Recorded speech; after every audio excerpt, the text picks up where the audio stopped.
James Carter stood frozen outside the glass wall of the conference room on the 12th floor of Richmond Marine Industries, a warm bottle of formula clutched in his right hand.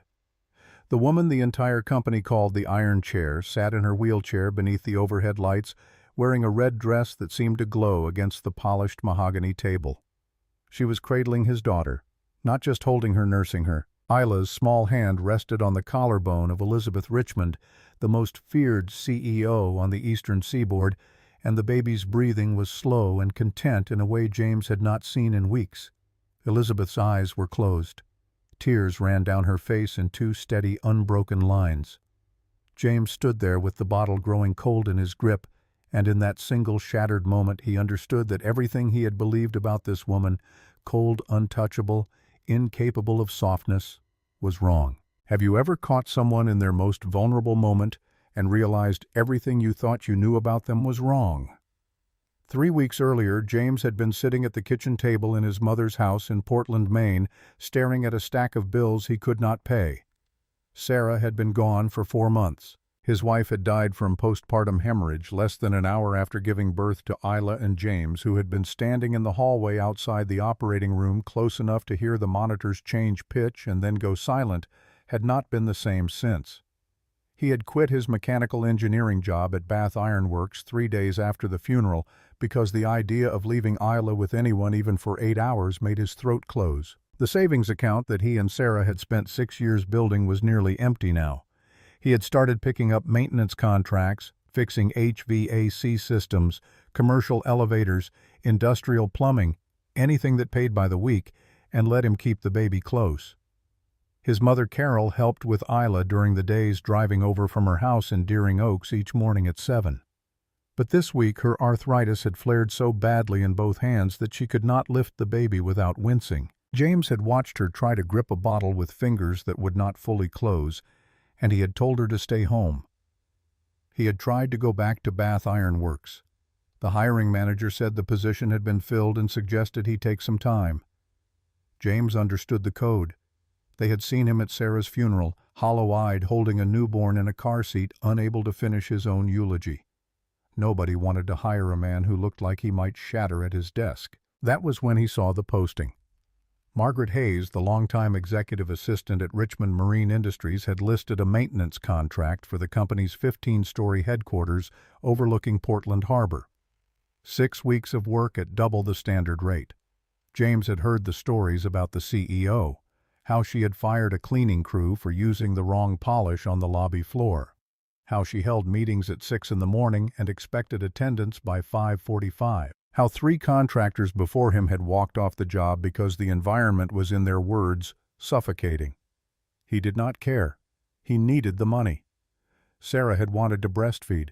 She had talked about it through her entire pregnancy, bookmarked articles, bought nursing bras and a breast pump, and a special pillow shaped like a crescent moon.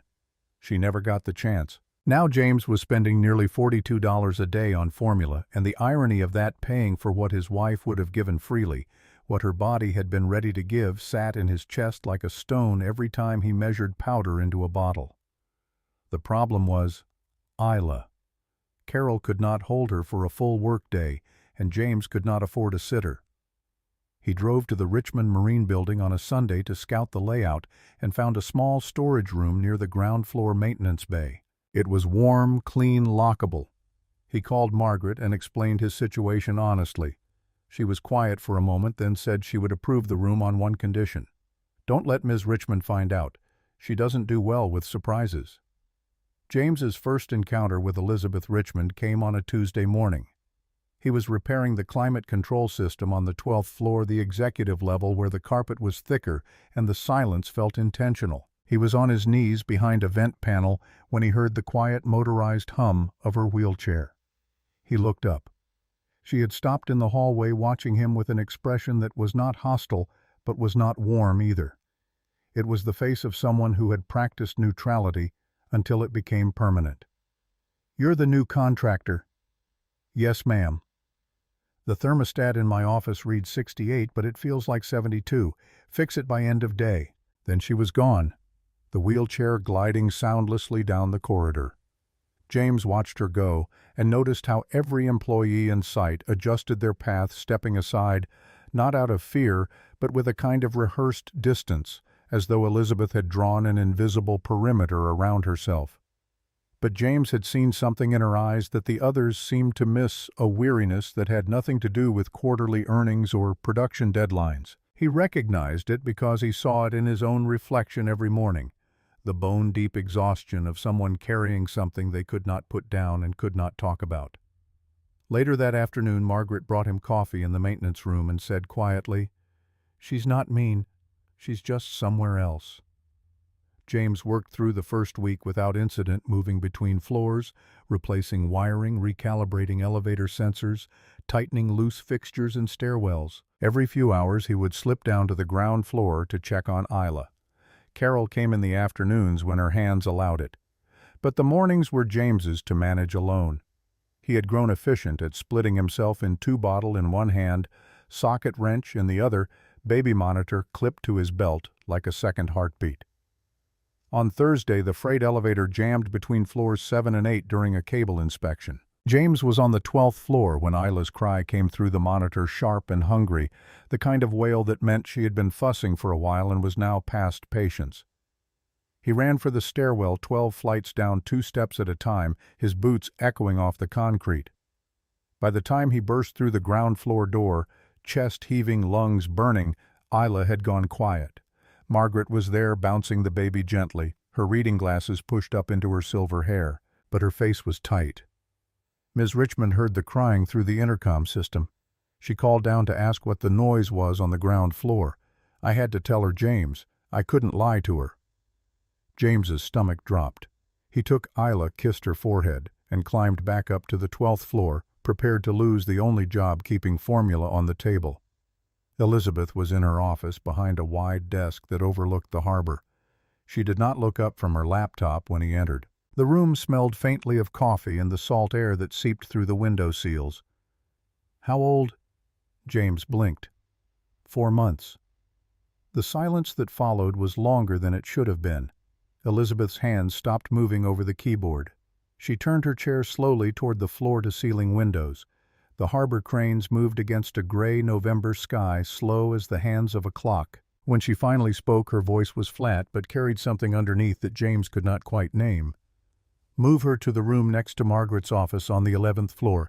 It's quieter and the heating works better there." She did not explain. She did not smile. She turned back to her laptop as though she had just approved a supply order rather than offered an act of unexpected kindness. But she had given his daughter the best room in the building, warm, quiet, 1 floor directly below her own office. James set up Isla's portable crib on the 11th floor that afternoon. The room was clean, freshly painted a soft ivory with a window that caught the late afternoon light. As he arranged the diaper bag on a shelf in the closet, his hand brushed a small box pushed into the back corner. He pulled it out. Inside were baby clothes, newborn-sized tags still attached. Soft cotton in pale blue, a boy's wardrobe, tiny onesies, a pair of knitted booties, a hat with a small embroidered whale on the brim. He held one of the onesies in his rough, calloused hands and felt something shift inside his understanding of the woman upstairs. A recognition, a kinship with a grief he had not known existed in this building. Margaret appeared in the doorway. She saw what he was holding, and her expression changed from warmth to alarm to something protective and fierce. She crossed the room, quickly took the box from his hands, and said, "That's not yours to see." Her voice was kind, but absolute, the voice of someone guarding a wound that was not hers to reveal. She carried the box out without another word. James did not follow, but he understood now with a certainty that settled into his bones. Elizabeth Richmond had once prepared for a child who never arrived. The second week started with Carol's condition worsening. A chest cold had settled on top of the arthritis, and her doctor ordered rest. James had no backup. He kept Isla with him through the full workday, the baby tucked into the 11th floor room with the door locked. A white noise machine humming and the monitor transmitting every breath to his belt. On Wednesday afternoon, a pipe burst in the basement mechanical room, a corroded fitting on the fire suppression line that sent water spraying across the electrical panels. It was urgent, and could not wait. James left Isla sleeping soundly in her crib, locked the door, checked the monitor signal twice, and estimated 20 minutes for the repair.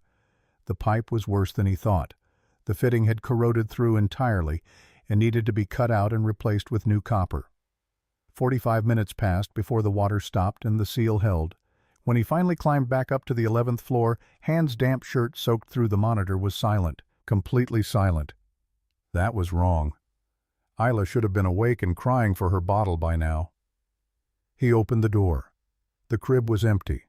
The white noise machine hummed to an absent room. His heart dropped through his ribs. He searched the room, the hallway, the bathroom across the corridor. Nothing.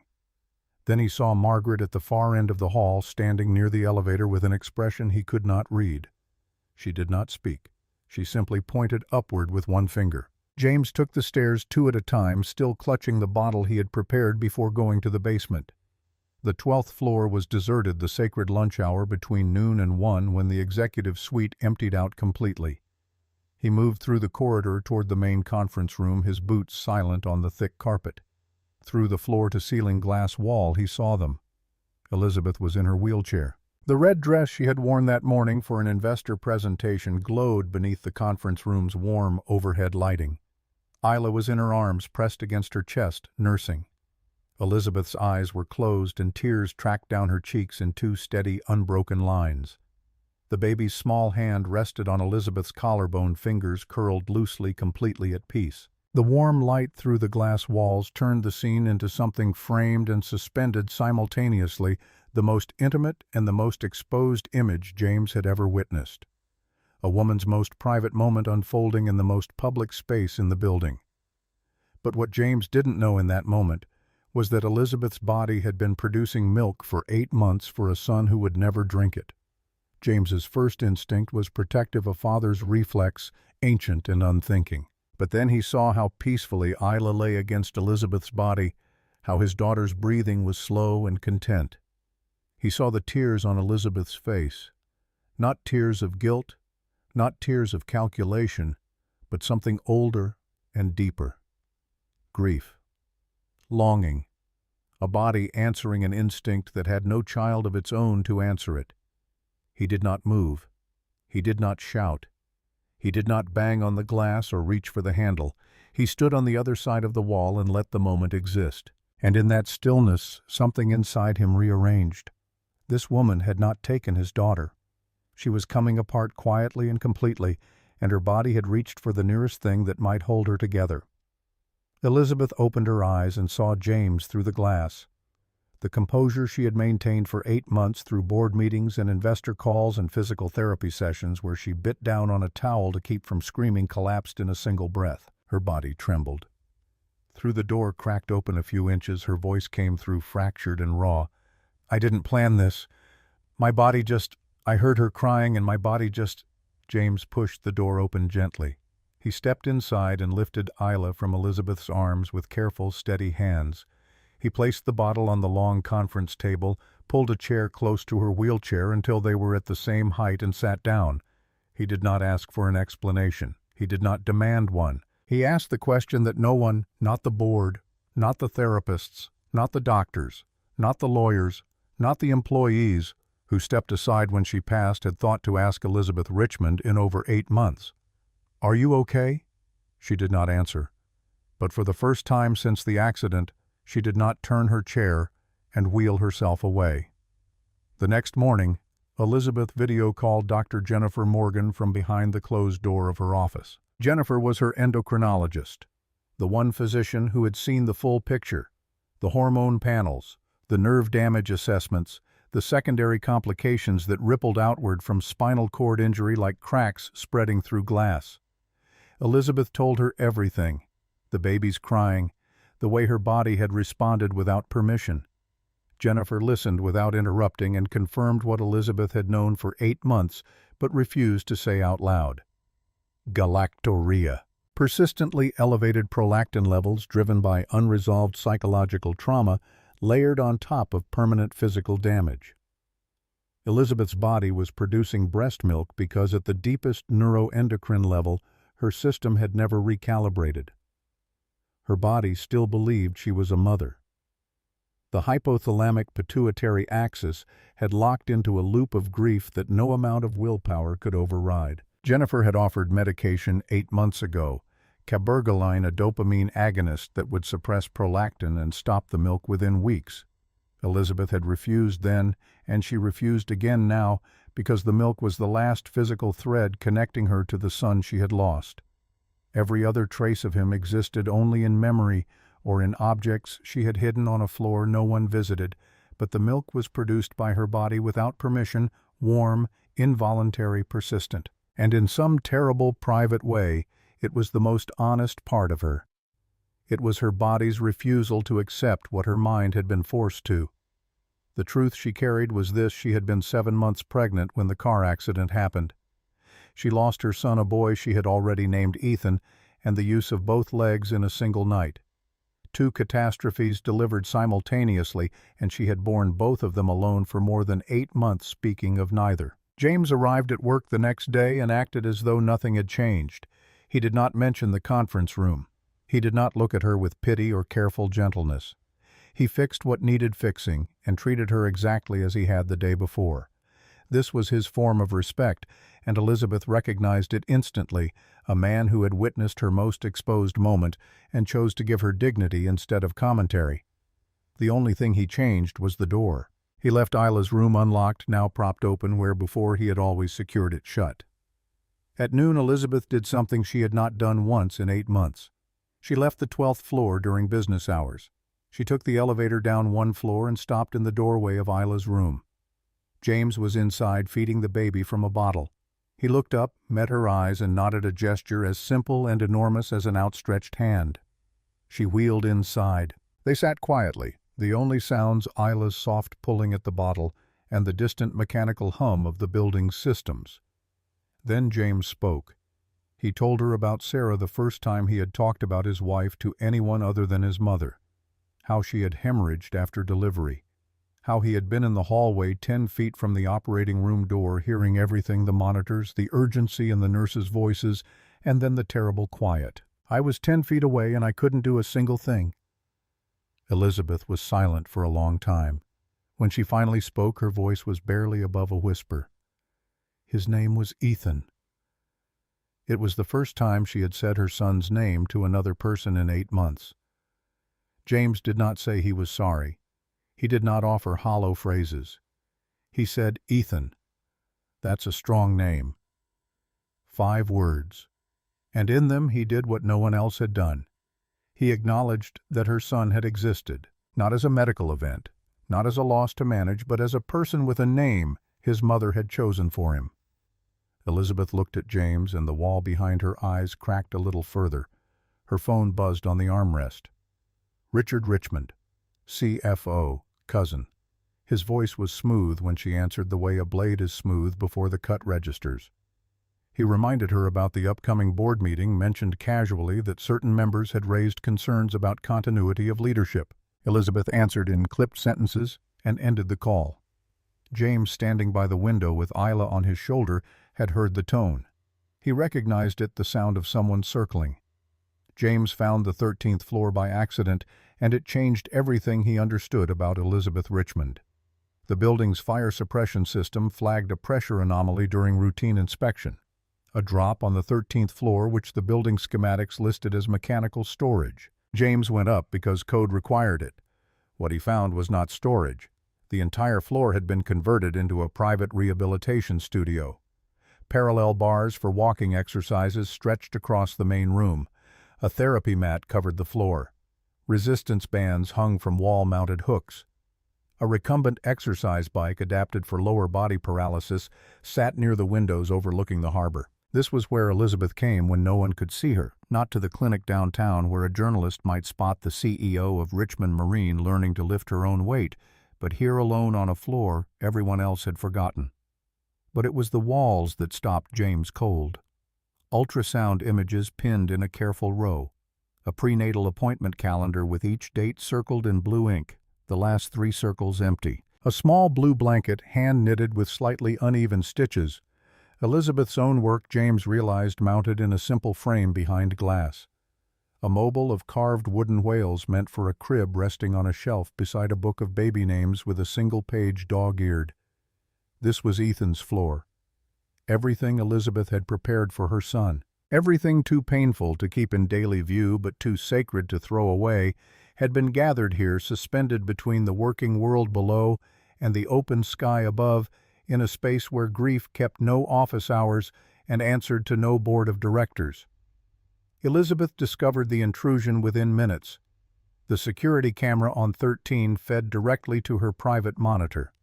She took the elevator up, and when the doors opened, James watched 3 expressions cross her face in rapid succession: fury, betrayal, and then something without a name, the look of someone whose most private room has been entered by an uninvited stranger.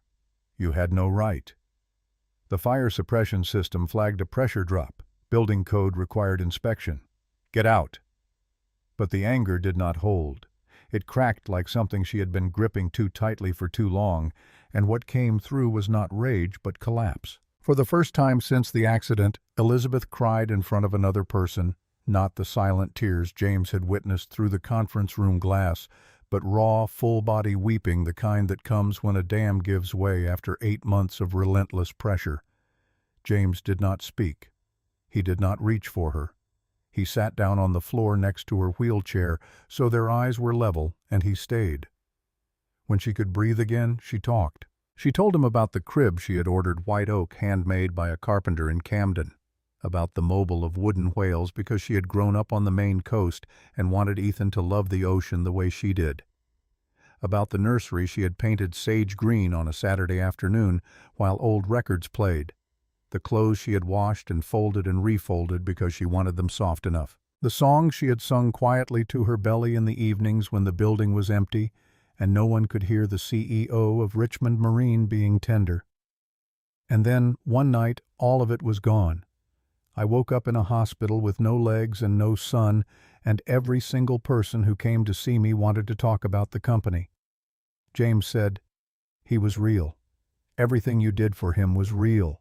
The crib, the blanket, the whales, the songs, all of it was real." It was the simplest thing anyone had ever said to her about Ethan, and it broke her open in a way that all the therapy sessions and consultations never had. Because what she had needed was not treatment. It was witness. Someone to say her son's name and know that it mattered. James went downstairs, lifted Isla from her crib, and carried her up to the 13th floor. He laid the baby on the therapy mat beside Elizabeth's wheelchair. Isla reached up and grabbed Elizabeth's finger with the fierce, unthinking grip of an infant. Elizabeth looked down at the child, then up at the framed blue blanket on the wall. 2 worlds, the one she had lost, and the one that had found her without asking permission, touching for the first time. James learned the truth about the accident on a Friday afternoon, and it changed everything. Richard Richmond arrived at Elizabeth's office with a leather folder of documents he described as preparatory materials for the board meeting. James was on the 12th floor replacing the automatic door sensor outside the executive suite. The glass partition between the hallway and Elizabeth's office was not fully soundproof, and Richard's voice carried more than he intended. He wanted Elizabeth to sign a temporary power of attorney, a precautionary measure, he said, in case her health required her to step back from daily operations. Elizabeth refused without hesitation. Richard's tone shifted. The smoothness peeled away, revealing a voice that understood leverage the way a mechanic understands a wrench. "The board has questions, Elizabeth. About your stability. About the private floor nobody's supposed to know about. About the contractor's baby you've been nursing in the conference room. There's camera footage, and frankly, it doesn't look good for someone in your position." Elizabeth's voice did not waver. "Get out of my office, Richard. I'm trying to protect you. I'm the only one who... You've been protecting yourself for 8 months. Get out." Richard left. James pressed flat against the hallway wall as the man passed close enough to smell his cologne and catch the faint, satisfied curve at the corner of his mouth. Something about the exchange sat wrong. Not just the threat, but the way Elizabeth had said 8 months, as though Richard's betrayal had a precise starting point. That evening, James found Margaret in the 11th floor break room. He asked her directly. She was quiet for a long time, turning a cup of tea she never drank. Then she told him. The car accident 8 months ago was not Elizabeth's fault. Richard had been driving. He had had 2 bourbons at a client dinner, enough to put him well past the legal limit. He missed the curve on Route 1 near Rockland at 65 miles per hour. Elizabeth was in the passenger seat, 7 months pregnant with Ethan.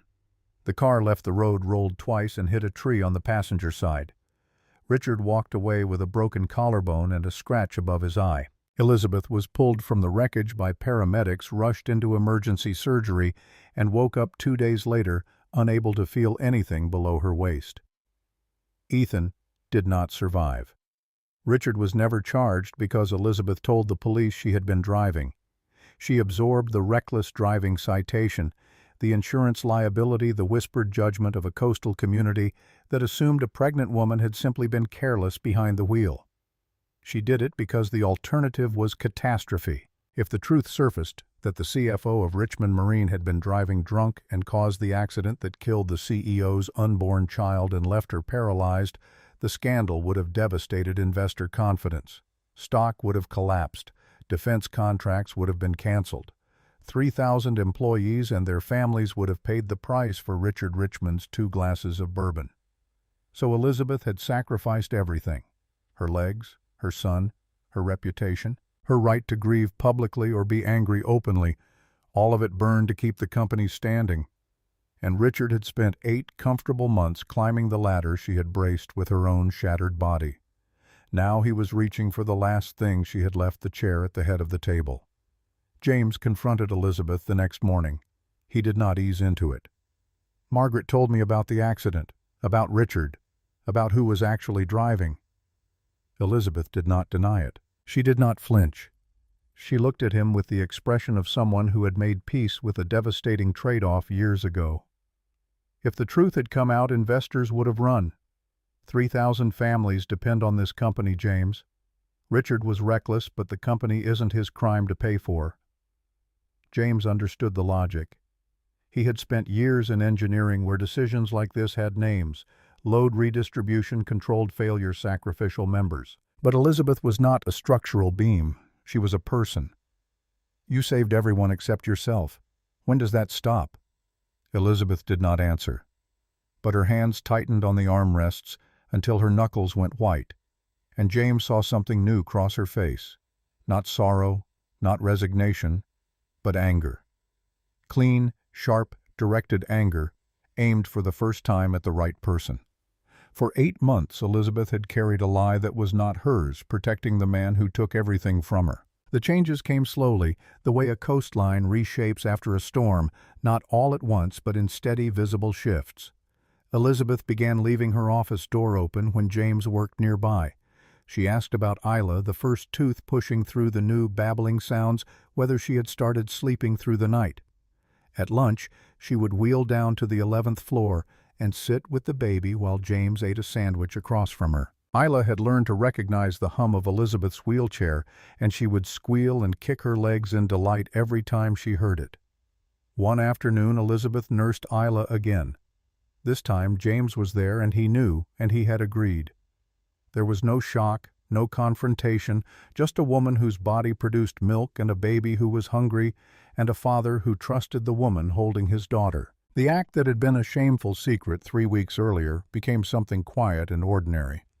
The silence made it normal. It turned shame into tenderness.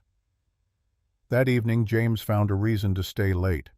He told Elizabeth the new lighting fixtures needed an extended burn-in test. She raised an eyebrow. She knew fluorescent lights did not need 4 hours of supervision, but she said nothing because she also did not want him to leave. He brought 2 cups of coffee and sat across from her at the CEO's desk, while harbor lights began to flicker on beyond the windows. Elizabeth spoke about her body for the first time without clinical detachment. She said that after the accident she had hated it, this body that had taken her legs, taken Ethan, and then refused to stop reminding her through the milk that came unbidden every day. "My body became a memorial I can't escape." James set down his coffee. "Or maybe it's the only part of you that refused to let him go." She stared at him. No one, not Dr. Morgan, not the grief counselor she had seen twice before quitting, Not Margaret had ever described her condition as anything other than a problem to be solved. James had called it something else. He had called it love. Stubborn, biological, inconvenient love that her body held on to even when her mind had tried to wall it away. James told her he was afraid of the day Isla would ask about her mother. "I don't know what to say to her. How do you explain that—" Elizabeth's voice was steady. "You tell her the truth, that her mother loved her enough to give everything." The words hung between them. They both knew she was talking about Sarah and about Ethan and about herself. Carol arrived to pick up Isla that evening. She rode the elevator up, collected her granddaughter, and on her way out, glanced through the glass wall of the corridor, where James and Elizabeth sat across from each other in the warm glow of the harbor lights. Carol did not say anything. She smiled to herself in the elevator because her son, who had not laughed, had not lingered, had not sat across from anyone without a task since Sarah died, was finally sitting still. The Monday morning after James discovered the truth about Richard, Elizabeth wheeled into her office before sunrise and locked the door. She opened her laptop and dialed Dr. Jennifer Morgan's number, knowing the endocrinologist would already be awake. Jennifer answered on the second ring, her face appearing on the screen with the careful neutrality of someone trained not to react. Elizabeth told her everything. Not the clinical version she had offered 8 months ago. Not the carefully edited explanation she had rehearsed for insurance forms and medical records, but the raw truth. She told Jennifer about the intercom, about hearing Isla cry about the way her body had responded without asking permission, about the conference room and the glass walls, and the man who had not flinched when he found her. Jennifer listened without interrupting her pen moving across a notepad just outside the camera's frame. When Elizabeth finished, Jennifer was quiet for a moment that stretched too long. "The galactorrhea hasn't resolved. I didn't think it would not without intervention, but I needed to hear you say it." Elizabeth's jaw tightened. "I know what you're going to recommend. Cabergoline would suppress the prolactin within 2 to 3 weeks. Your levels are still elevated, dangerously so. The longer this continues, the higher the risk of secondary complications. Pituitary microadenoma, osteoporosis, visual field defects if a tumor develops." "I'm not taking it." Jennifer set down her pen. "Elizabeth, your body is locked in a physiological response to trauma that will not resolve on its own. The hypothalamic-pituitary axis is supposed to recalibrate after loss, but yours hasn't. It's been 8 months. You're producing milk for a pregnancy that ended, and every day that passes reinforces the loop. This isn't grief. This is your endocrine system unable to distinguish between what happened and what your body thinks should be happening. The milk is all I have left of him." The words came out before Elizabeth could stop them, and she hated how small her voice sounded. Jennifer's expression softened in a way that made Elizabeth want to end the call. "The milk isn't Ethan. It's a hormone imbalance with a psychological trigger. Letting it continue won't bring him back. It's just keeping you tethered to a loss your body won't let you process." Elizabeth closed the laptop without saying goodbye. She sat in the dark office as the sun began to rise over Portland Harbor, and she thought about what Jennifer had said. About being tethered. About a loop that would not break. About the difference between holding on to her son and holding on to the last physical proof that he had been real. But what James didn't know was that Vivian's body had been crying out for 8 months, producing milk for a son who would never drink it. She opened her desk drawer and pulled out a small photograph she kept wrapped in tissue paper. It was from the 28-week ultrasound. Ethan's profile, the curve of his nose, the shadow of his hand near his face. She had looked at this image every day for 2 months before the accident, memorizing the shape of him, and now it was all she had. The photograph and the milk and the blanket on the 13th floor. 3 things that said he had existed when everything else insisted he had not. James arrived at 8 with Isla strapped to his chest in a carrier, her small hands tangled in the fabric of his work shirt. Margaret met him in the lobby and took the baby without a word, carrying her up to the 11th floor while James headed to the basement to check the boiler pressure. He had not told Elizabeth what Margaret had revealed about Richard. He was not sure how to begin that conversation or whether it was his place to force it. But the knowledge sat in his chest like a stone, and every time he saw Richard in the building, smooth suit, easy smile, the kind of confidence that came from never facing consequences. James felt his hands curl into fists. He spent the morning replacing corroded pipe fittings in the mechanical roomwork that required focus and left no room for thought. But when he came up for air at noon, Elizabeth was waiting in the hallway outside the 11th floor break room. She had wheeled herself there without calling ahead, without asking Margaret to arrange it, and James understood immediately that something had shifted. "Can we talk?" He followed her into the empty conference room 2 doors down. She closed the door and positioned her chair near the window, where the light from the harbor turned her face into sharp angles and shadows. "I spoke to my doctor this morning, about the milk." James waited. "She says my body hasn't recalibrated. The prolactin levels are still elevated because the trauma locked my endocrine system into a loop. As long as the milk continues, my body believes I'm still a mother. It won't stop on its own." What did she recommend? Medication. Cabergoline. It would suppress the hormone production within a few weeks. "Are you going to take it?" Elizabeth looked out at the harbor. A ferry was crossing toward Peaks Island, cutting a white line through the gray water. "I don't know. The milk is the last thing connecting me to him. Everything else is memory or objects I've hidden away. But this is my body refusing to accept that he's gone.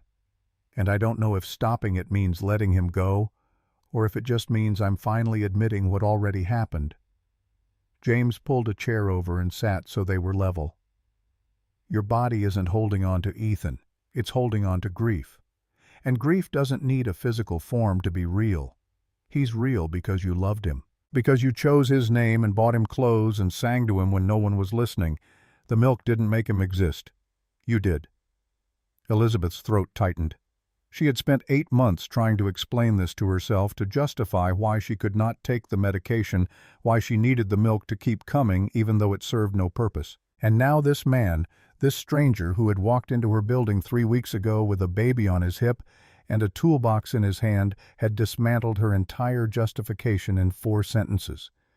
"I'm scared that if I stop, I'll forget him." "You won't. You couldn't if you tried." She believed him, not because he had convinced her, but because he was the only person who had looked at her grief and not tried to fix it. That afternoon, Elizabeth came down to the 11th floor during Isla's feeding time. She did not ask permission. She simply wheeled into the room where James sat with the baby in his lap, and she waited until he offered the bottle to her. Isla took it without hesitation, her small body relaxing into the crook of Elizabeth's arm as though she had been there 100 times before. James sat across from them and ate his sandwich in silence, and the 3 of them existed in a space that felt, for the first time in 8 months, like something other than survival. When Isla finished the bottle and dozed off, Elizabeth looked at James and asked the question she had been avoiding since the day he found her in the conference room. "Why didn't you report me? You had every reason to call security, to file a complaint, to tell someone that the CEO of this company was doing something deeply inappropriate with your child. Why didn't you?" James set down his sandwich. "Because I saw your face, and I recognized what was happening. You weren't trying to take her. You were trying not to fall apart. That doesn't make it right." "No, but it makes it human." The word hung between them, and Elizabeth realized that no one had treated her like a human being in 8 months. She had been the CEO, the victim, the survivor, the paralyzed woman in the wheelchair who inspired pity or admiration, but never simple recognition. James had seen her at her most vulnerable, and instead of reducing her to that moment, he had let her be complicated. Her phone buzzed. She glanced at the screen and her expression hardened. Richard. Again. The 4th call that week. She declined it and set the phone face down on the armrest. "He's not going to stop." James leaned forward. "What does he want?" "Control.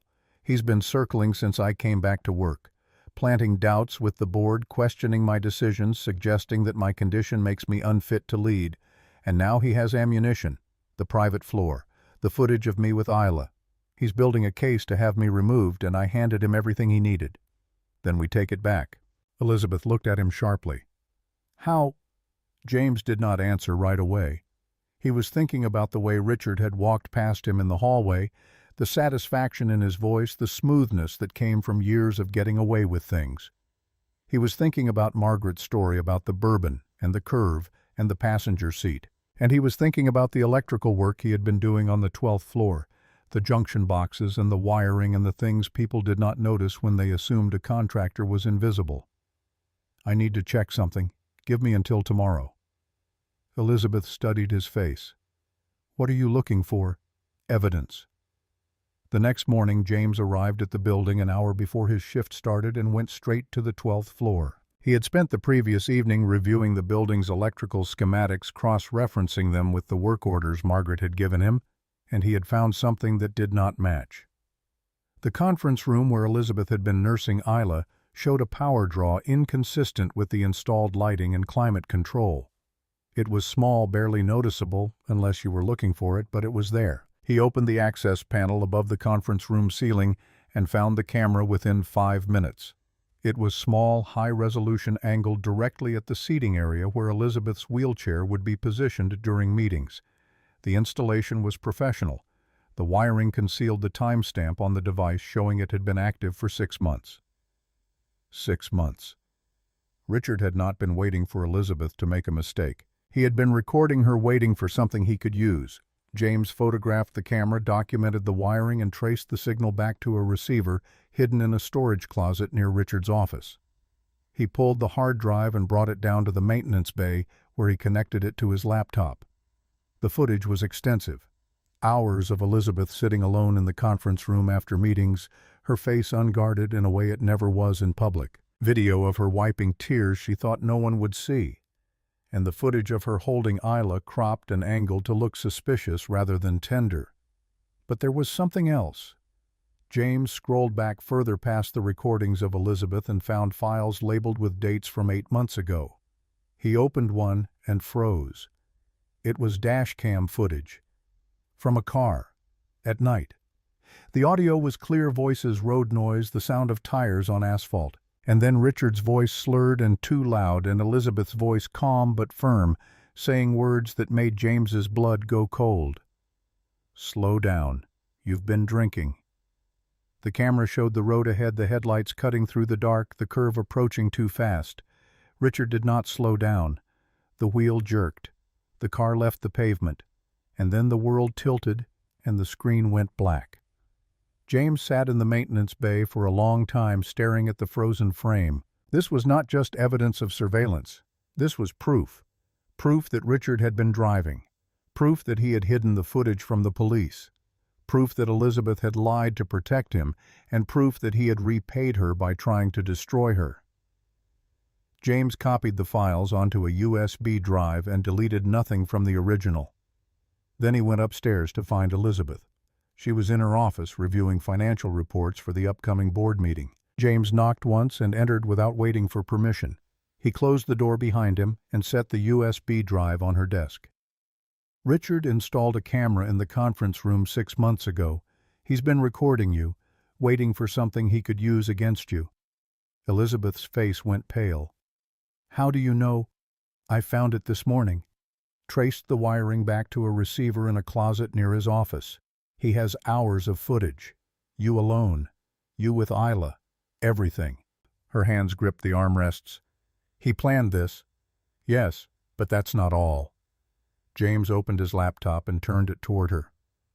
He played the dashcam footage, the sound of Richard's voice and Elizabeth's warning, and the terrible silence that followed. Elizabeth watched without moving, her face unreadable, and when the screen went black she closed her eyes. "He kept it. He hid it for 8 months, while you took the blame, while you carried the lie. He had proof of what really happened and he buried it so he could keep climbing." Elizabeth opened her eyes and James saw something new there. Not grief, not resignation. Fury. "Where is he now?" James checked his watch. "Probably in his office." Elizabeth wheeled toward the door. James moved to stop her, then thought better of it. He followed her into the hallway and down the corridor to Richard's office. She did not knock. She pushed the door open and wheeled inside, and Richard looked up from his desk with the smooth, practiced smile of someone who had never been caught. "Elizabeth, I wasn't expecting—" "You installed a camera in the conference room." The smile faltered. "I don't know what you're talking about." 6 months ago. Hidden in the ceiling. angled at my chair. "You've been recording me." Richard's jaw tightened. He glanced at James, then back at Elizabeth. "That's a serious accusation." "It's a fact. I have the footage, hours of it, including the video of me with James's daughter. The video you were planning to use against me at the board meeting." Richard leaned back in his chair, the smoothness returning. "Even if that were true, it doesn't change what you did. You brought a child into this building, allowed a contractor to violate safety protocols, and engaged in behavior that any reasonable person would find inappropriate. The board has a right to know." Elizabeth's voice dropped. "And do they have a right to know that you were driving the night of the accident?" The color drained from Richard's face. "You're bluffing." James stepped forward and set the laptop on Richard's desk. He pressed play. The dashcam footage filled the screen, the road, the voices, the curve, the crash. Richard stared at it, and for the first time since James had met him, the man looked afraid. "You hid this from the police for 8 months, while Elizabeth took the blame for your mistake. That's obstruction of justice, Richard. And if I turn this over to the Portland PD, you won't just lose your job, you'll go to prison." Richard's hands clenched into fists. She agreed to take the blame. She made that choice. Elizabeth's voice was ice. "I made that choice to protect 3,000 people from the fallout of your negligence, and you've spent 8 months using that sacrifice as leverage to destroy me. That ends now. You can't prove I hid the footage intentionally." James pointed at the screen. "The timestamp shows this file was created the night of the accident and stored on a drive you kept in your office. You had it the whole time. You knew what it showed and you buried it." Richard stood, his face flushed. "If you go public with this, the scandal will tank the company. Everything Elizabeth sacrificed will have been for nothing." Elizabeth's expression did not change. "Then I suggest you start packing your office, because tomorrow I'm presenting this footage to the board, and you're going to resign before they have a chance to vote you out." Richard's mouth opened, but no sound came. He looked at James, then at Elizabeth, and seemed to understand that the ground beneath him had shifted permanently. He sank back into his chair, and the smoothness was gone, replaced by something raw and desperate. "You can't do this." Elizabeth turned her wheelchair toward the door. "Watch me." James followed her out, and as they moved down the corridor he saw the tension in her shoulders, the way her hands gripped the wheels with a force that made her knuckles white. She did not speak until they were back in her office with the door closed. "He's not going to resign quietly." James nodded. "No, he'll fight. He'll try to discredit you to paint himself as the victim. But you have the footage, and you have the truth." Elizabeth looked at him, and her voice was barely above a whisper. "I've been protecting him for 8 months, and he's been planning to destroy me the entire time." "Yes." "How did I not see it?" James sat down across from her. "Because you were trying to save everyone else, and he took advantage of that." She closed her eyes, and when she opened them again, the fury was still there, but it was sharper now, more controlled. "Tomorrow's board meeting is public. Investors, press, analysts. He chose the venue to humiliate me. I'm going to use it to bury him." James did not argue. He simply asked, "What do you need from me?" Elizabeth met his eyes. "I need you there, with Isla, in the hallway where everyone can see. Because if Richard tries to use the footage of me holding her as evidence of instability, I want the board to see that her father trusts me. That you didn't report me, didn't file charges, didn't pull your daughter away. I want them to see that what Richard is framing as inappropriate was an act of care between two people who understand loss." James nodded. "I'll be there." That evening, after the building had emptied and the harbor lights began to glow against the dusk, James found Elizabeth on the 13th floor. She was sitting near the wall where the ultrasound images were pinned, her chair angled so she could see both the photographs and the framed blanket. Isla was asleep in a carrier on the floor beside her, and James realized that Elizabeth had asked Margaret to bring the baby up before she left for the day. He did not ask permission. He simply sat on the therapy mat and waited. "I've been coming here every night since the accident. At first it was because I couldn't stand to be around people who wanted me to be strong. And then it became the only place I could be honest. No one comes to this floor. No one knows it exists except Margaret and the maintenance staff. It's the only space in this entire building where I don't have to perform." James looked at the Whale Mobile, at the book of names, at the calendar with its empty circles. "You built him a world. I built him a future. And then it was gone, and I didn't know what to do with all of it. So I brought it here, where I could see it when I needed to and hide it when I couldn't." "And the milk?" Elizabeth's hands tightened on the armrests. "The milk was the only thing I couldn't control. It kept coming no matter how much I wanted it to stop, and after a while I stopped wanting it to stop, because it meant he was still real, that my body remembered him even if the world didn't." James reached over and gently touched the edge of the framed blanket. "He's real because you made him real, not because of the milk, not because of this floor, because you loved him before he was born and you still love him now. That's what makes him real." Elizabeth's breath hitched, and she looked at James with an expression that was equal parts gratitude and devastation. "Dr. Morgan said the milk won't stop on its own, that my body is locked in a loop and the only way to break it is to take the medication. But if I do that, it feels like I'm erasing the last proof that he existed." "You're not erasing him. You're letting your body heal. There's a difference." "Is there?" James looked at Isla, still sleeping peacefully in the carrier. "When Sarah died, I thought that if I stopped crying, if I stopped talking about her, if I let myself move forward even an inch, it would mean I didn't love her enough. That grief was the only way to prove she mattered. But grief isn't love. It's the absence of the person you love. And holding on to it doesn't bring them back. It just keeps you stuck in the moment you lost them." Elizabeth stared at him, and for the first time since the accident she felt something shift inside her chest. Not relief, not release, but permission. Permission to stop punishing herself. Permission to let her body heal without believing it meant she was letting go. "I'm going to take the medication."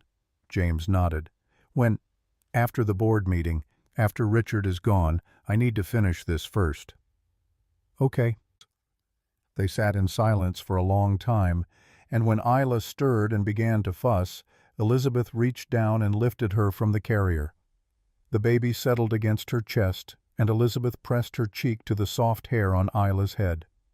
James watched, and he thought about the way loss could pull two people into the same orbit, how it could create a gravity that had nothing to do with romance and everything to do with recognition. He thought about Sarah and about Ethan, and about the fact that neither of them would ever meet, but their absence had made this moment possible. Elizabeth looked at him over Isla's head. "Thank you." "For what?" "For not looking away." James met her eyes, and he understood that she was not talking about the conference room or the 13th floor or the footage of the accident. She was talking about all of it, about seeing her fully and not flinching. "You don't have to thank me for that." The board meeting was scheduled for 10 the next morning, and by 9:30 the lobby of Richmond Marine was filled with investors, analysts, and journalists who had been tipped off that something significant was about to happen. Richard had orchestrated it carefully, the public venue, the advance notice, the carefully worded email to board members suggesting that concerns about leadership stability would be addressed. He had intended it to be Elizabeth's public unraveling. Instead, it was about to become his. James arrived at 9:15 with Isla strapped to his chest. Carol had offered to take her for the day, but James had declined. Elizabeth needed him visible, needed the board to see that he was not a victim, that he had made a choice to trust her. He took the elevator to the 12th floor and positioned himself in the hallway outside the boardroom where the glass walls would make him impossible to miss. Elizabeth arrived at 9:45. She had dressed carefully, a navy suit, her hair pulled back, her face composed in a way that gave nothing away. She wheeled past James without stopping, but their eyes met and he saw the steel beneath her calm. She was ready. The boardroom filled quickly. 7 members, plus Richard, plus a stenographer to record the proceedings. The glass walls meant that everyone in the hallway could see inside, and James watched as Richard took his seat at the far end of the table, his expression smooth and confident. He did not look at Elizabeth. He did not need to. He thought he had already won. The board chair, a woman in her 60s named Helen Vance, called the meeting to order and opened with the standard procedural language. Then she turned to Richard. Mr. Richmond, you requested this meeting to address concerns about leadership continuity. The floor is yours. Richard stood. He had prepared thoroughly a binder of documents, printouts of financial reports, a slideshow cued on the monitor at the front of the room. He began with the numbers citing minor variances in quarterly projections, delayed timelines on contracts, operational inefficiencies that he suggested stemmed from inconsistent decision-making at the executive level. It was subtle, carefully worded to avoid direct accusation, but the implication was clear. Elizabeth was not fit to lead. Then he moved to the personal. He did not mention the conference room footage directly, but he alluded to concerns about judgment about personal matters, interfering with professional responsibilities, about behavior that raised questions.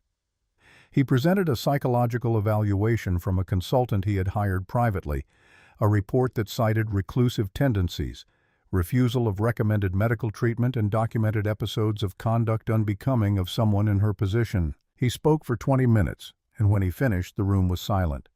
Helen Vance turned to Elizabeth. "Ms. Richmond, would you like to respond?" Elizabeth did not stand. She wheeled forward slightly, positioning herself so that the light from the harbor windows illuminated her face.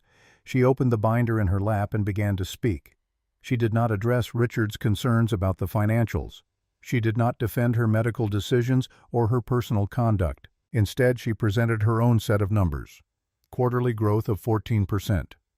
2 new defense contracts signed in the past 60 days worth a combined $80 million. A 5-year strategic plan that included fleet modernization, a new dry dock facility, and the creation of 400 jobs in the Portland area. She presented each document calmly, methodically, letting the numbers speak in a language the board understood better than any emotional appeal. When she finished, she closed the binder and looked directly at Richard. "Mr. Richmond wants to question my fitness to lead this company. So let's talk about fitness.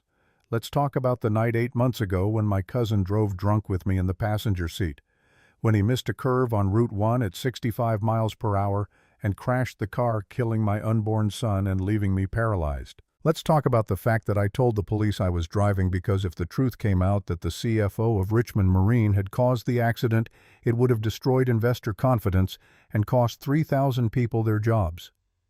Let's talk about the fact that I have carried that lie for 8 months while Richard used it as leverage to position himself for my job." The silence in the room was absolute. Helen Vance set down her pen. Another board member leaned back in his chair as though trying to distance himself from Richard. A third stared at Elizabeth with an expression that was equal parts shock and respect. Richard's face had gone white.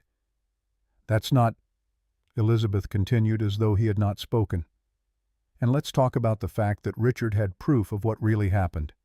Dashcam footage from the car that shows him driving, shows him swerving, shows me telling him to slow down because he had been drinking. Footage that he hid from the police for 8 months while I took the blame for his negligence. Footage that, if turned over to law enforcement, would result in charges for vehicular manslaughter and obstruction of justice." James stepped forward from the hallway and entered the boardroom. He set a USB drive on the table in front of Helen Vance. "This contains the dashcam footage Ms. Richmond is referencing. It also contains video from a hidden camera Mr. Richmond installed in this conference room 6 months ago without authorization or disclosure for the purpose of surveilling Ms. Richmond. I found the camera during routine electrical work. The footage on this drive is evidence of both the accident and Mr. Richmond's surveillance activities." Helen picked up the drive, her expression unreadable. She looked at Richard. "Is this true?" Richard opened his mouth, but no sound came out. He looked at James, then at Elizabeth, and seemed to understand that the foundation beneath him had collapsed. "She agreed to take the blame. She made that choice." Elizabeth's voice was ice. "I made that choice to protect this company, and you have spent 8 months exploiting that sacrifice to advance your own career. That ends now." Helen stood. "This meeting is adjourned pending a full investigation. Mr. Richmond, you are suspended effective immediately. Security will escort you from the building." Richard's face flushed red. "You can't—" "We can and we are. Leave. Now." 2 security guards entered the boardroom, and Richard stood slowly, his hands shaking. He looked at Elizabeth one last time, and she met his gaze without flinching. He walked out, and the door closed behind him with a finality that echoed through the glass walls. Helen turned to Elizabeth. "We'll need time to review this evidence and determine next steps. But I want to be clear, this board has full confidence in your leadership. Whatever Richard was trying to accomplish here, he failed." Elizabeth nodded, her face still composed, but James saw the tension in her shoulders begin to ease. The meeting dissolved, board members filing out in clusters, their voices low and urgent. James waited in the hallway as Elizabeth wheeled toward him. She stopped a few feet away, and for a moment neither of them spoke. Then she looked at him and said the only thing that mattered. "Take me home." James did not ask which home she meant. He already knew. The investigation took 3 weeks. Helen Vance hired an independent firm to review the dashcam footage, the hidden camera recordings, and every email Richard had sent in the past year. They interviewed staff, examined building security logs, and reconstructed the timeline of Richard's surveillance operation with the kind of methodical precision that left no room for doubt. By the end of the 2nd week, the firm's preliminary findings were unambiguous.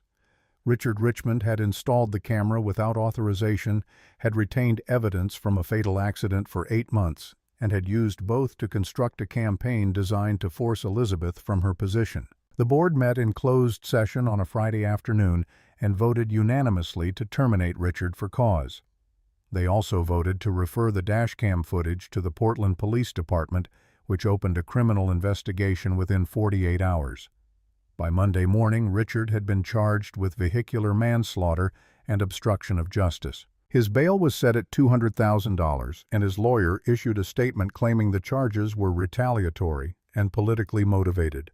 No one believed him. Elizabeth watched the news coverage from her office. The television muted the chyron scrolling across the bottom of the screen with words she had waited 8 months to see. Former CFO charged in fatal crash. The image they used was Richard's professional headshot, the same photograph that had hung in the executive suite hallway for 6 years. She thought about the version of herself who had lied to the police to protect him, who had absorbed the blame and the whispers, and the weight of a grief she could not name, because naming it would have meant admitting what he had taken. She thought about the woman she had been 8 months ago and the woman she was now, and she understood that the distance between them was not measured in time, but in the willingness to stop carrying other people's consequences. James came up to her office that afternoon with Isla asleep on his shoulder. He knocked once and entered when Elizabeth nodded. He had spent the morning replacing a section of damaged ductwork on the 9th floor, and his hands still smelled faintly of metal and solvent. He sat in the chair across from her desk and waited. "They're saying he'll take a plea deal. 18 months in prison, 5 years probation, permanent suspension of his driver's license." James shifted Isla slightly, adjusting her weight. "Is that enough?" "No, but it's more than I thought I'd get. The company's stock went up 8% this week." Elizabeth smiled faintly. "Investors like stability. Richard was a liability they didn't know they had. Now they do, and they're relieved." "What about you? Are you relieved?" She considered the question. Relief implied an absence of weight, a lightness she did not yet feel. What she felt was closer to exhaustion, the kind that came not from exertion, but from finally being allowed to stop running. "I don't know what I am. I spent 8 months holding everything together, and now that it's over, I don't know what comes next." James looked at her carefully. "You take the medication. You let your body heal. And you stop punishing yourself for surviving." Elizabeth's throat tightened. She had called Dr. Jennifer Morgan the morning after the board meeting and told her she was ready. The prescription had been called into a pharmacy near her apartment, and the pills were sitting in a drawer in her kitchen untouched. She had opened the bottle twice, stared at the small white tablets, and closed it again, not because she had changed her mind, but because taking them felt like crossing a threshold she could not uncross. "I picked up the prescription 3 days ago. And I haven't taken it yet." James did not push. He simply asked, "What's stopping you?" "The same thing that's been stopping me for 8 months. The fear that if I let go of the milk, I'm letting go of him." "You know that's not true." "I know, but knowing and believing are different things."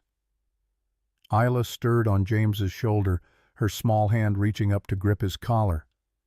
Elizabeth watched the gesture, the unconscious trust of a child who had never known a world where her father was not there to catch her. She thought about Ethan, about the fact that he would never reach for her, would never grip her finger or fall asleep on her shoulder or grow up to ask questions she did not know how to answer.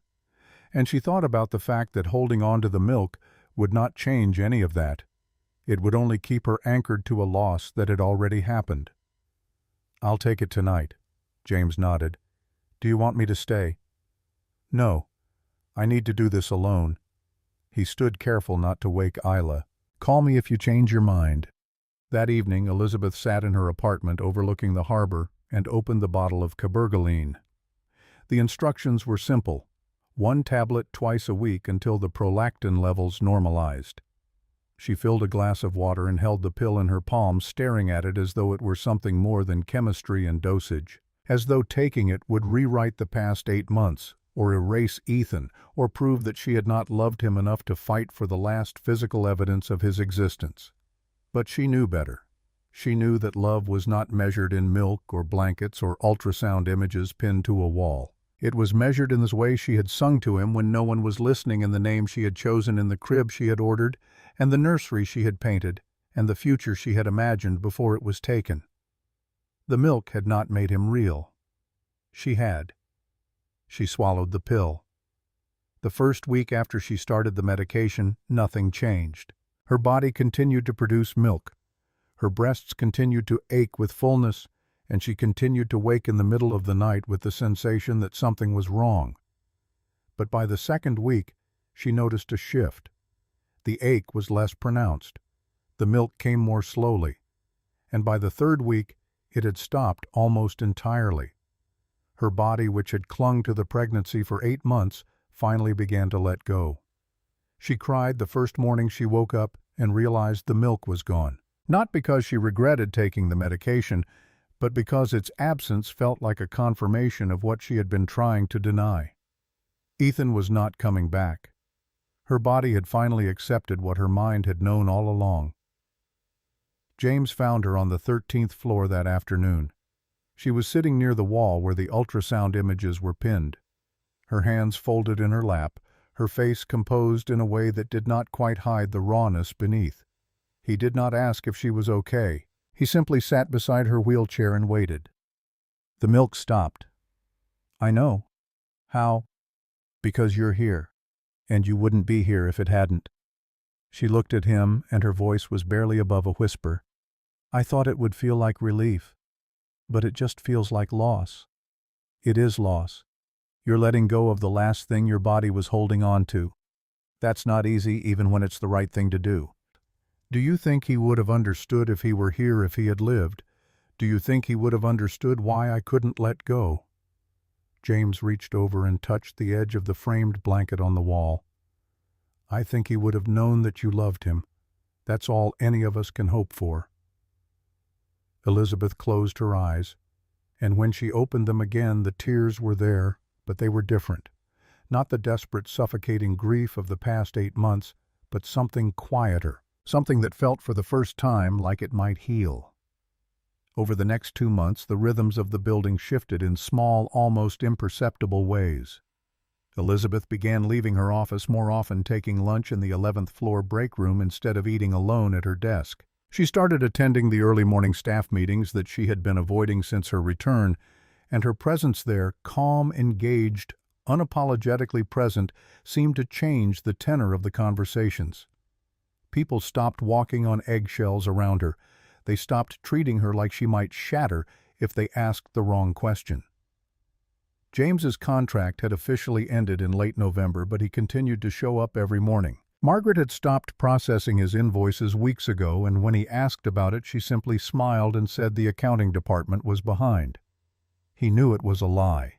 He also knew that Elizabeth had quietly extended his access to the building, had assigned him maintenance projects that did not need doing, had found ways to keep him there without making it obvious that neither of them wanted him to leave.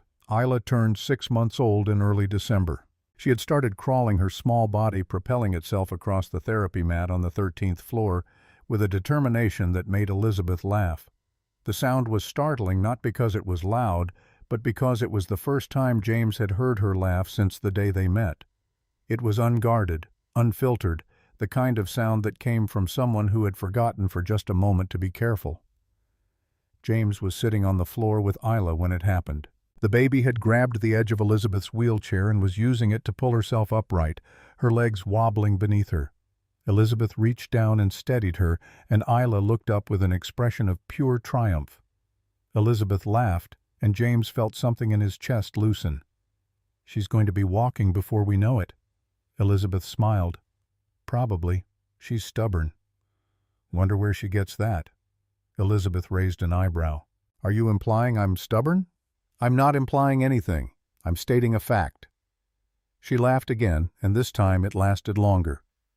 Isla squealed in delight, reaching for Elizabeth's face, and Elizabeth caught the baby's hand and kissed her palm. James watched, and he thought about the first time he had seen Elizabeth hold his daughter, about the tears and the fear and the way the moment had felt both impossible and inevitable. He thought about how far they had come from that day, and how much had changed and how much had stayed the same. Carol came to pick up Isla that evening.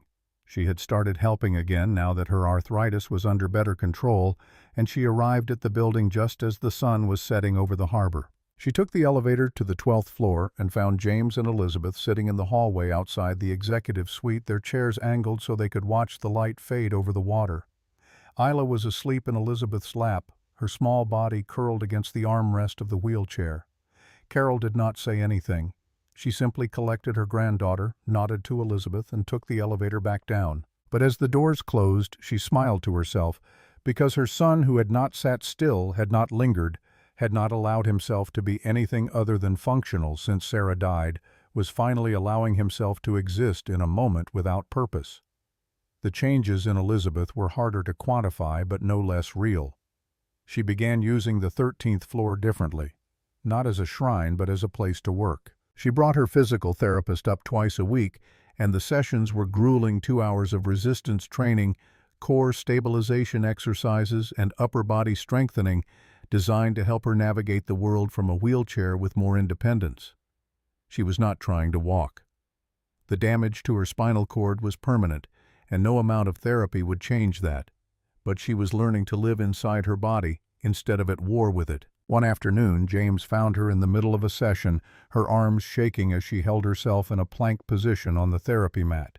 Her therapist, a woman named Karen who looked like she could bench press a sedan, was counting down from 30 with the kind of calm authority that made it impossible to quit. Elizabeth's face was red, her breathing labored, but she did not lower herself until Karen reached 0. "Good. Rest for 60 seconds, then we'll do it again." Elizabeth collapsed onto the mat, her chest heaving. She saw James standing in the doorway and managed a weak smile. "Enjoying the show?" He crossed his arms. "Just wondering if you need a medic." "Not yet. Ask me again in an hour." Karen handed Elizabeth a water bottle and turned to James. "She's gotten stronger. When we started, she couldn't hold a plank for 10 seconds. Now she's up to 45.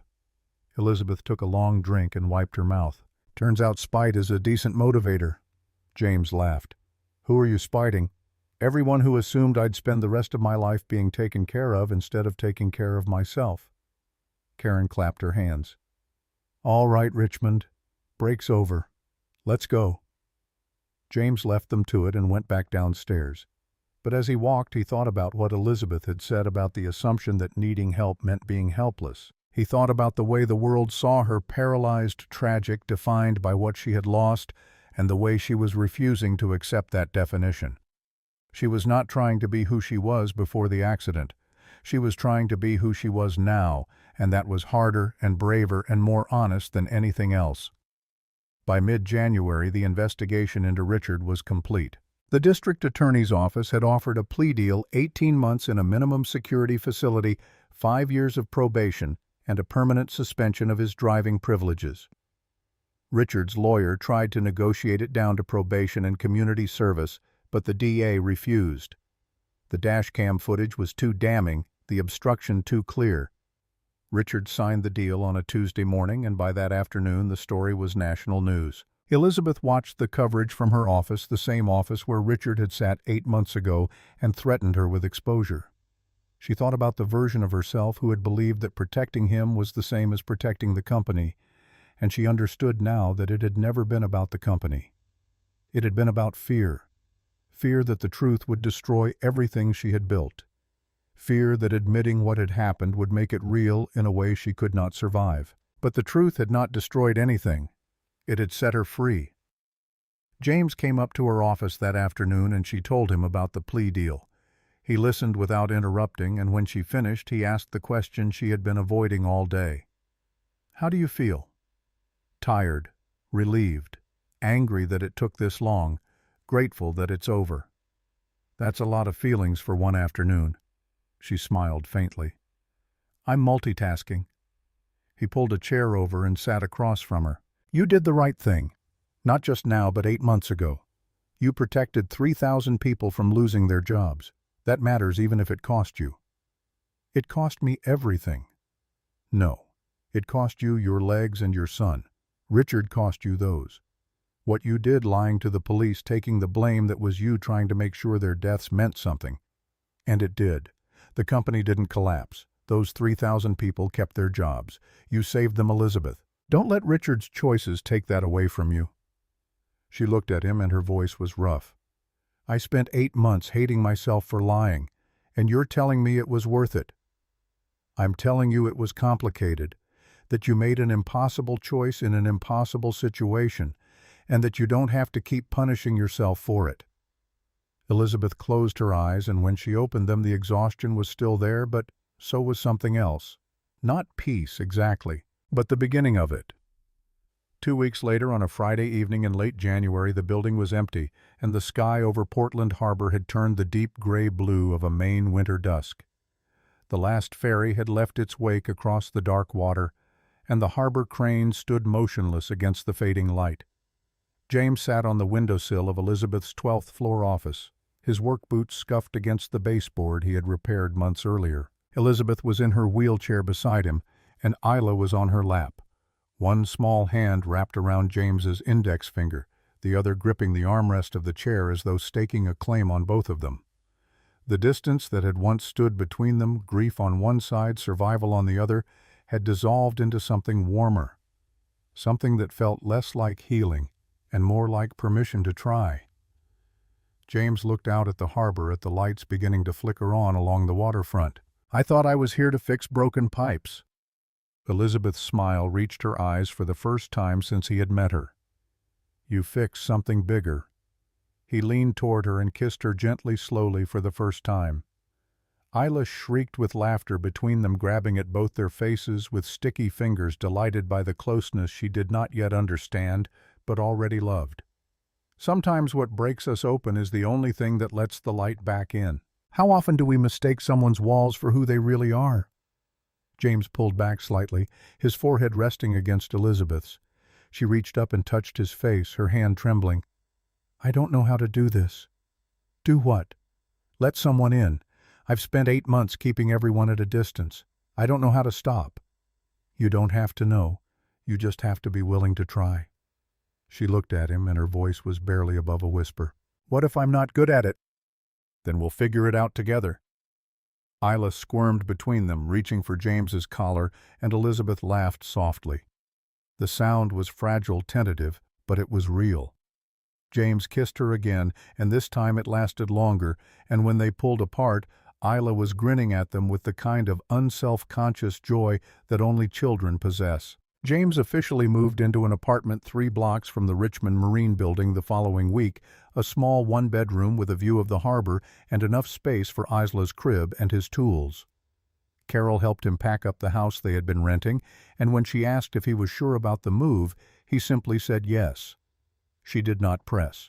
She had seen the way he looked at Elizabeth, the way he sat still in her presence, and she understood that her son had found something he had not been looking for, but needed anyway.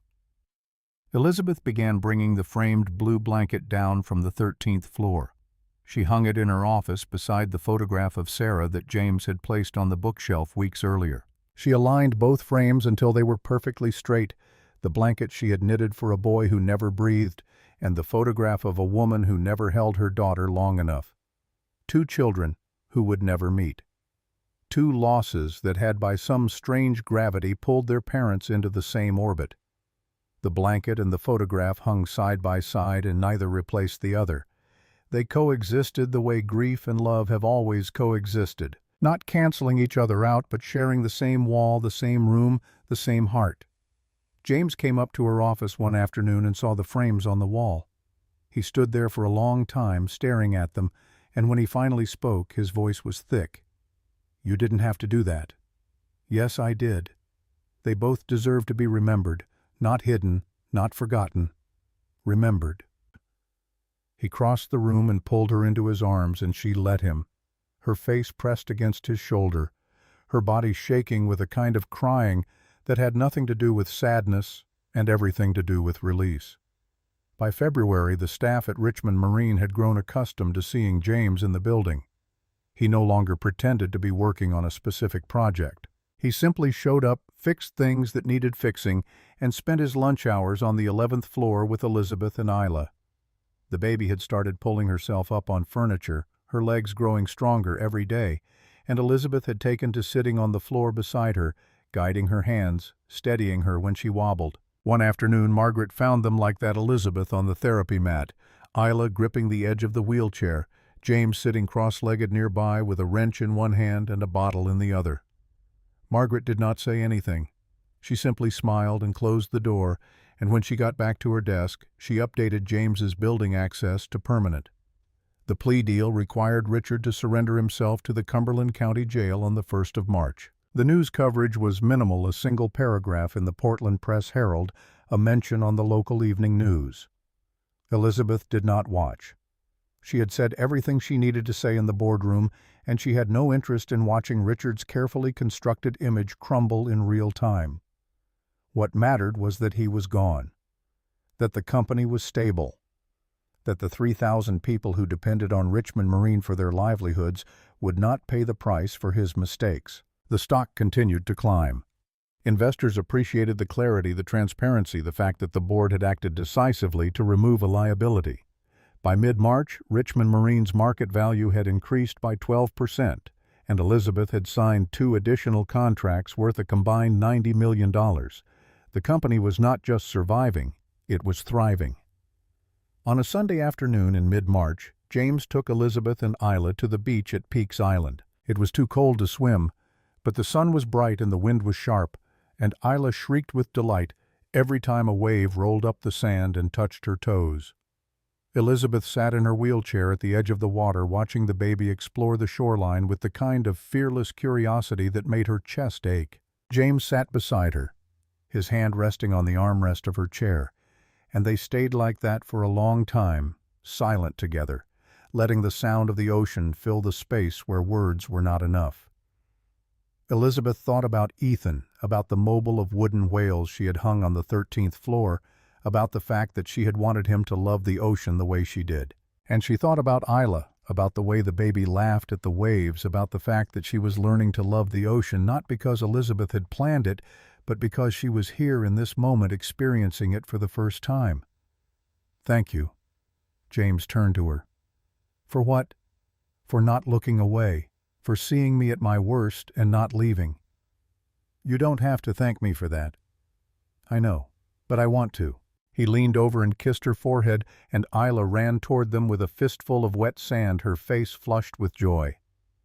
Elizabeth reached down and scooped her up, and the baby wrapped her arms around her neck, and for the first time in 8 months, Elizabeth felt something that was not grief or fear or exhaustion.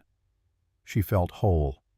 James Carter had believed that a broken building just needed someone to fix it. Elizabeth Richmond had believed that pain only required someone strong enough to endure it alone. They were both wrong. Sometimes what you need is not someone who can fix what is broken.